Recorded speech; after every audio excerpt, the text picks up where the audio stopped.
இயேசுவுக்கு புகழ், இயேசுவுக்கு நன்றி, மரியே வாழ்க. நல்லா இருக்கிறீங்களா எல்லாரும்? இன்றைக்கு தாய் திரு அவை தூய் அக்கினாசுடைய விழாவை கொண்டாடுகிறது. இந்த மாண்புயர் இவ்வருள் திருவருள் சாதனம் என்ற பாடலை அவர் தான் எழுதினார்.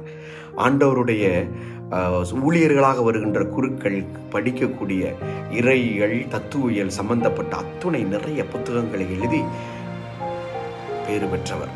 அப்படிப்பட்ட ஒரு மகத்தான ஒரு பெரிய ஞானி டாக்டர் ஆஃப் தி சர்ச் மறை வல்லுநரை நாம் இன்று கொண்டாடுகிறோம்.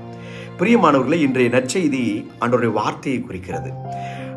எபிரேயர்களை திருமுகம் 4வது அதிகாரம் 12வது வசனம் சொல்லுகிறது, ஆண்டவருடைய வார்த்தை உயிருள்ளது, ஆற்றல் மிக்கது, அது சிந்தனைகளை சீர்தூக்கி பார்க்கிறது, எழும் மச்சைகளை ஊடுருவி பாய்கிறது என்றெல்லாம் சொல்லுகிறார். அப்படிப்பட்ட ஆழமான வார்த்தை.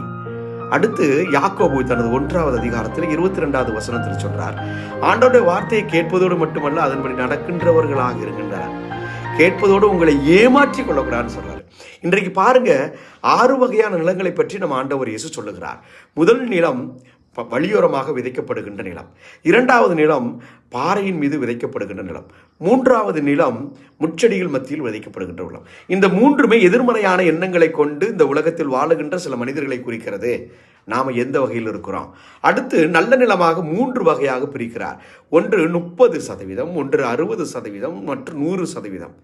நம்முடைய இறை வார்த்தை என்ற மகத்துவமான ஆண்டவருடைய வார்த்தை நமக்கு எங்கே விதைக்கப்படுகிறது?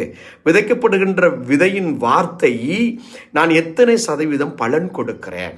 100%, 60%? உங்கள் கையில். 100% என்றால் இறைவனால் ஆசீர்வதிக்கப்படுகிறீர்கள். இந்த வார்த்தை எப்போ தெரியுமா வல்லமை பெறுகிறது? இந்த வார்த்தை பேரன்பு மிக்கது, இரக்கத்தை கொடுக்கிறது, உடனிருப்பை உணரச் செய்கிறது. இறை வார்த்தை வல்லமை மிக்கது, குணம் தருகிறது. நீதிமொழிகள் புத்தகம் 4வது அதிகாரத்தில் படிப்பீங்க, வார்த்தை சுகம் தரும். அப்படிப்பட்ட வல்லமையான வார்த்தையை தினமும் வாசிப்போம். ஆண்டவர் உங்களை ஆசீர்வதிப்பார். ஆமென்.